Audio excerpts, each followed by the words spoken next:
अभी के इस वीडियो क्लास के माध्यम से हम जानेंगे 10वीं कक्षा में आने वाले गणित यानी कि मैथमेटिक्स के ऑब्जेक्टिव प्रश्नों के बारे में। तो प्यारे बच्चों, आप सभी इसके साथ में जुड़े रहें, आप लोग के लिए बहुत ही इंपॉर्टेंट क्लास होने वाला है। पहला प्रश्न आपसे कहा जा रहा है कि निम्न में से कौन सा है, यानी कौन सी संख्या जो है तो आपको बता दें प्यारे बच्चों, वैसी संख्या जिसे P/Q के रूप में लिखा जाए वह परिमेय संख्या है। तो इसमें जो आपका दिया हुआ है ऑप्शन ए, इसमें देखा जाए तो √64 में रूट आपका 81 दिया हुआ है। जब इसको हम तोड़ेंगे तो आपके 8/9 हो जाएगा, जिसे P/Q के रूप में लिखा जा सकता है। अतः ऑप्शन ए जो है आपका बिल्कुल राइट आंसर बन जाएगा। अगला प्रश्न 2 नंबर आपके स्क्रीन पर है, कह रहा है कि 5, 15 और 20 के लौसौ और मौसौ का अनुपात। बहुत ही शानदार प्रश्न है। तो 5, 15 के निकालते हैं तो 5 × 1 = 5 होता है। वहीं 5 × 3 करते हैं प्यारे बच्चों तो 15 हो जाएगा। और जो है 5 × 4 कर लेते हैं तो 20 प्राप्त होता है। सभी मिल रहा है, अतः HCF जो निकला आपका मौसम निकला वह 5 निकला। वहीं अगर LCM निकालते हैं तो 4 × 3 = 12, 25 60, LCM हो गया 60।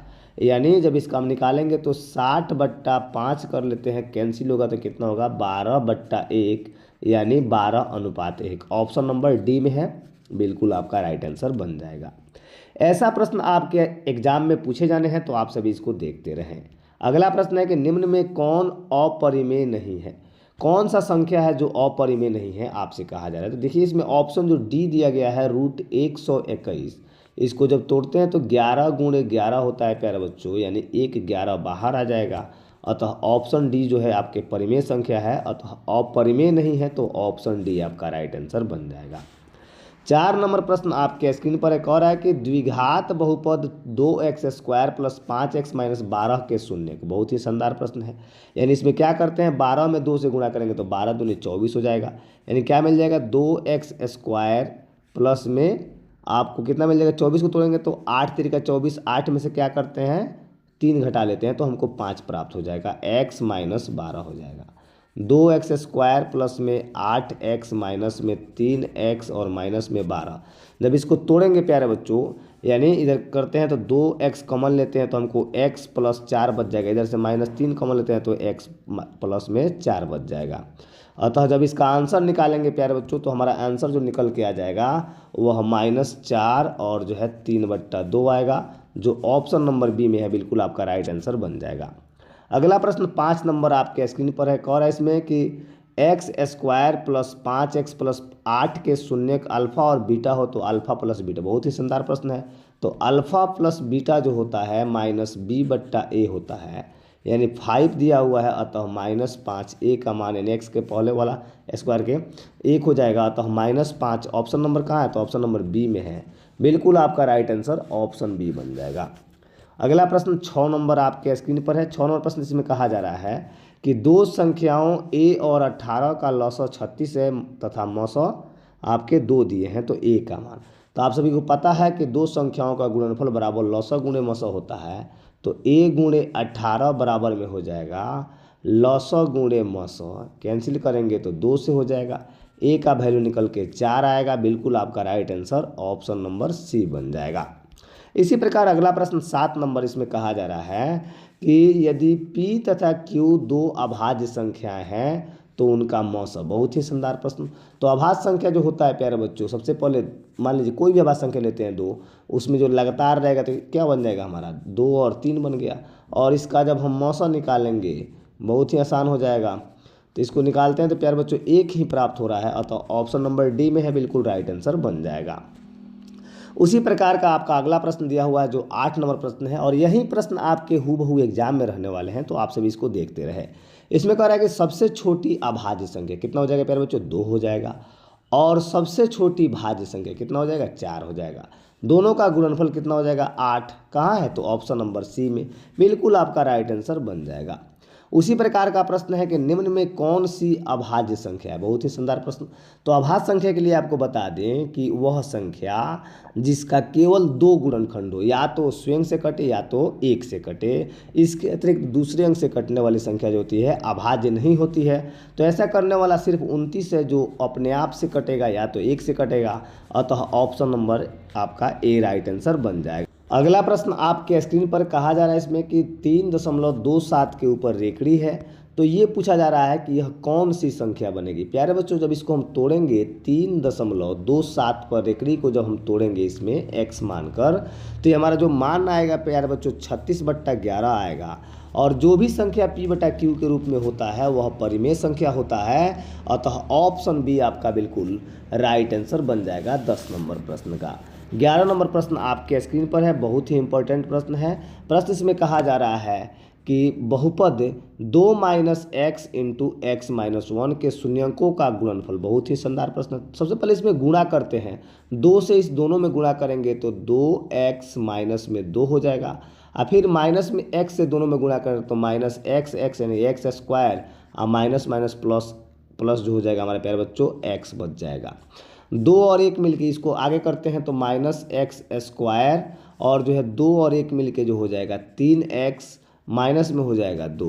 माइनस को जब हटाते हैं प्यारे बच्चों तो माइनस को चिन्ह जब बदलेंगे तो एक्स स्क्वायर माइनस 3x अब प्लस में 2 हो गया। बहुत ही शानदार प्रश्न कह रहा है, इस तरह से दिया हुआ है आपका। इसके बाद में जो कह रहा है इसमें कि शून्यकों का गुणनफल जो होता है c/a होता है। तो c का वैल्यू कितना है 2 है और बट्टा में यहाँ पे 1 हो जाएगा। 2/1 यानी कि 2। ऑप्शन बी कहाँ दिया है, तो ऑप्शन नंबर बी में दिया है, बिल्कुल आपका राइट आंसर बन जाएगा। अगला प्रश्न आपसे कहा जा रहा है 12 नंबर कि अल्फा बीटा इतना इतना के मूल हो, तो इसमें जो है 3 अल्फा प्लस बीटा का मान। बहुत ही शानदार प्रश्न है। तो 3 इंटू अल्फा प्लस बीटा कहा जा रहा है ना, तो 3 इंटू अल्फा प्लस बीटा होता है -b/, का मान कितना है तो -4 है, तो माइनस और -4/1 हो जाएगा। यानी 3 गुणे कितना होगा 4 होगा, यानी 4×3 = 12। ऑप्शन नंबर कहाँ दिया है प्यारे बच्चों, तो ऑप्शन नंबर ए में है, जो बिल्कुल आपके राइट आंसर बन जाएंगे। वही 13 नंबर प्रश्न आपके स्क्रीन पर है। इस तरह का प्रश्न दिया हुआ है, कह रहा है इसमें शून्यकों का योग ज्ञात कर लेना है। सबसे पहले x से इस दोनों में गुणा करते हैं तो क्या बच जाएगा 2x स्क्वायर माइनस में 5x और माइनस में 3 हो गया। बहुत ही शानदार प्रश्न है। और शून्यकों का योग जो होता है प्यारे बच्चों अल्फा प्लस बीटा बराबर -b/a होता है। माइनस b का वैल्यू कितना है तो माइनस माइनस प्लस हो जाएगा 5 और बट्टा में 2। 5/2 कहाँ है तो ऑप्शन नंबर डी में, जो बिल्कुल आपके right answer option number D बन जाएंगे। 14 नंबर प्रश्न कह रहा है कि निम्नलिखित में से कौन बहुपद है। बहुत ही शानदार प्रश्न है। तो बहुपद के लिए आपका जो द्विघाती समीकरण का एक बहुपद निकालते हैं तो उसके लिए जो हमारा बना होता है फार्मूला, उसके लिए हम क्या करते हैं तो ax² प्लस में bx प्लस में c होता है। अगर ऐसा देखा जाए प्यारे बच्चों तो इसमें कितना में है ऑप्शन नंबर डी में है, जो बिल्कुल आपका राइट आंसर बन जाएगा। आपका 15 नंबर प्रश्न इस तरह से दिया हुआ है। ये आपका जो है समीकरण नंबर आपका जो हो जाएगा 1 हो जाएगा, ये समीकरण नंबर आपका 2 हो जाएगा। तो यहाँ पे जो है आपके 2 दिए गए तो इसमें 2 से गुणा और इसमें जो है 3 से गुणा कर लेते हैं। प्यारे बच्चों इस तरह से अगर हम गुणा करते हैं तो हमको क्या प्राप्त होगा 3 दूनी 6x प्लस में 3 तिरका 9y बराबर 12×3 36। फिर इसको गुणा करते हैं तो 3 कितना हो जाएगा हमारा प्यारे बच्चों 3 दूनी 6x हो जाएगा और जो है -4y और बराबर में हमको 10 प्राप्त हो जाएगा।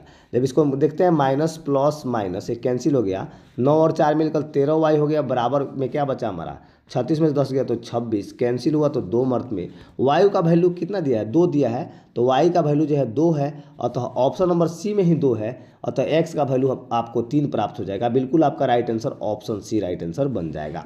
अगला प्रश्न इसमें कहा जा रहा है प्यारे बच्चों कि समीकरण युग में इतना इतना इतना के हल होंगे। बहुत ही शानदार प्रश्न है। तो हमारा a1 b1 c1 a2 b2 c2 है, तो बैठा लेते हैं। a1/a2 बराबर में 1/-3 हो गया, b1/b2 बराबर में कितना हो गया 2/-6 हो गया। इसको कटाएंगे तो 1/-3 हो जाएगा। और c1/c2 को देखा जाए प्यारे बच्चों तो ये जो आपका दिया हुआ है 5/1 दिया हुआ है। अतः a1/a2 बराबर b1/b2, अब बराबर नहीं c1/c2 तो वह अद्वितीय हल होता है, यानी केवल एक हल होगा, रेखा प्रतिच्छेदी होगी। अतः इस प्रकार की रेखा बनेगी अद्वितीय हल। अतः ऑप्शन ए आपका बिल्कुल राइट आंसर बन जाएगा 16 नंबर प्रश्न का। 17 नंबर प्रश्न आपसे कहा जा रहा है कि इतना इतना का कोई हल नहीं होता है। देख लेते हैं हम लोग, कोई हल कब नहीं होता है जब a1/a2 बराबर b1/b2 अब बराबर नहीं c1/c2 के।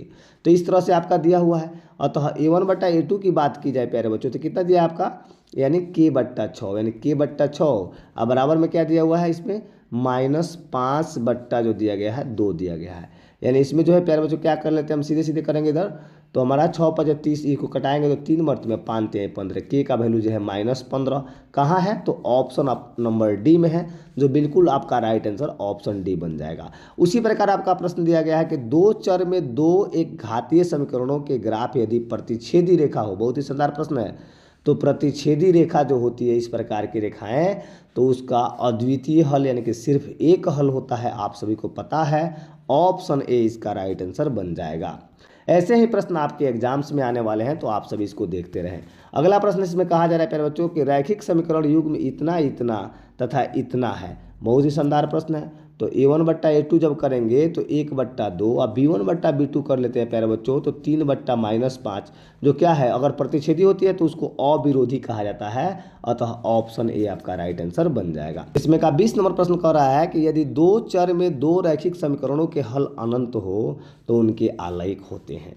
तो अनंत हल कब होता है प्यारे बच्चों, a1/a2 बराबर b1/b2 बराबर c1/c2। जब इसका अनंत हल होगा तो रेखाएं जो होती है प्यारे बच्चों समपाती होती है। बहुत ही इंपॉर्टेंट प्रश्न, और इसका आंसर जो हो जाएगा ऑप्शन सी राइट आंसर बन जाएगा। अगला प्रश्न आपके स्क्रीन पर है, 21 नंबर कह रहा है कि के किस मान के लिए समीकरण निकाय इतना इतना का अनंत हल होगा। बहुत ही शानदार प्रश्न है, तो सभी को पता है, a1/a2 बराबर b1/b2 बराबर c1/c2 सब बराबर होंगे। अतः a1/a2 जो दिया हुआ है आपका 1/5 बराबर जो आपका दिया हुआ है प्यारे बच्चों, वह जो आपका दिया हुआ है 2/k, यानी 2/k दिया है। तिरछा तिरछी गुणा करेंगे, क्रॉस मल्टीप्लिकेशन, तो k में 1 से करते हैं तो k और 5 दूनी 10, कैसे भी करेंगे प्यारे बच्चों तो आपको k का वैल्यू 10 आएगा, जो ऑप्शन नंबर बी में है, और आपका बिल्कुल राइट आंसर बन जाएगा। अगला प्रश्न इसमें कहा जा रहा है कि निम्न में कौन द्विघात समीकरण नहीं है। तो वैसा घात जिसका पावर 2 से अधिक हो वह द्विघात नहीं होता। इसमें गुणा करेंगे तो बन जाएगा, ये भी बन जाएगा, ये भी बन जाएगा, बट ये नहीं बनेगा क्योंकि इसमें पावर 3 है, अतः ऑप्शन नंबर ए आपका बिल्कुल राइट आंसर बन जाएगा। 23 नंबर प्रश्न आपके स्क्रीन पर है, कह रहा है इसमें कि के किस मान के लिए समीकरण इतना इतना के मूल वास्तविक और समान होंगे। बहुत ही शानदार प्रश्न है। जब डी निकालते हैं तो b² - 4ac निकाल लेते हैं, यानी 4k² - 4 a का मान k और 1 हो जाएगा, तो 16 माइनस क्या बन गया हमको प्यारे बच्चों, 4k प्राप्त हो गया, बराबर जो है कुछ नहीं तो 0 हो जाएगा। इसको इधर कर लेते हैं, अतः k का जो वैल्यू आ जाएगा वह 4 आएगा, अतः k क्या है तो बड़ा होगा 4, और ऑप्शन नंबर कहाँ हो जाएगा, ऑप्शन नंबर ए में हो जाएगा, यानी k > 4, ऑप्शन आपका ए राइट आंसर बन जाएगा। अगला प्रश्न इसमें कहा जा रहा है कि ax² + bx + c बराबर 0 के मूल समान हो तो निम्नलिखित में कौन सा होगा। बहुत ही समान, अगर ये आपका दिया हुआ है सब समान होते हैं तो आप लोग पढ़े हैं कि b² - 4ac, अतः b² बराबर माइनस को इधर भेजते हैं तो क्या बन जाएगा, बराबर में आपका 4ac बच जाएगा, जो ऑप्शन नंबर बी में है आपका बिल्कुल राइट आंसर बन जाएगा। इसमें का अगला प्रश्न कहा जा रहा है कि यदि द्विघात समीकरण b - cx² + b - a x plus में a - b दिया हो तो उसका मूल समान हो तो a + b का मान। बहुत ही शानदार प्रश्न हो जाएगा प्यारे बच्चों। तो a प्लस जो b का मान निकल के आएगा, जब इसको हल करेंगे a1/a2 बराबर b1/b2 बराबर c1/c2 पर, तो उसका वैल्यू जो निकल के आ जाएगा वह 2b हो जाएगा, जो ऑप्शन नंबर सी में है, बिल्कुल आपका राइट आंसर ऑप्शन सी बन जाएगा। इसमें का 26 नंबर प्रश्न कह रहा है कि 3x² प्लस में 2x - 1 बराबर 0 का विवेचक, तो कितना निकलेगा, 64 हो जाएगा, जो ऑप्शन नंबर आपके सी में बिल्कुल राइट आंसर बन रहे हैं। अगला प्रश्न और अगला और अंतिम प्रश्न जो दिया गया है, के किस मान के लिए इतना बराबर 0 के मूल बराबर होंगे। बहुत ही शानदार प्रश्न है, कौन सा मान होगा के का, तो इसमें आपको पता है, तो डी बराबर क्या निकल जाएंगे, b² - 4ac, b का मान कितना है तो -k² हो जाएंगे, बराबर कितना हो जाएगा, 4 गुणे कितना हो जाएगा, a के वैल्यू जो हो जाएंगे 4 गुणे में हो जाएंगे 16। बहुत ही शानदार प्रश्न है, यानी कि k² बराबर जब निकालेंगे हम तो कितना हो जाएगा, 16 गुणे 16 हो जाएगा, यानी k बराबर जब निकालेंगे तो 16 गुणे 16 के रूट अंडर हो जाएंगे, अतः k का वैल्यू जो निकल के आएगा प्यारे बच्चों वह प्लस माइनस में आपका 16 आ जाएगा, और प्लस माइनस 16 कहाँ है, जो ऑप्शन नंबर बी में है, और इसका right answer option number B आपका राइट आंसर बन जाएगा। इस तरह से हम लोगों ने VVI प्रश्नों को देखा, और ऐसे ही प्रश्नों को देखने के लिए आप इस चैनल को लाइक सब्सक्राइब शेयर करके रखें, ताकि आने वाले वीडियो का नोटिफिकेशन आपको सबसे पहले मिले। तब तक के लिए आप सभी को बहुत बहुत धन्यवाद।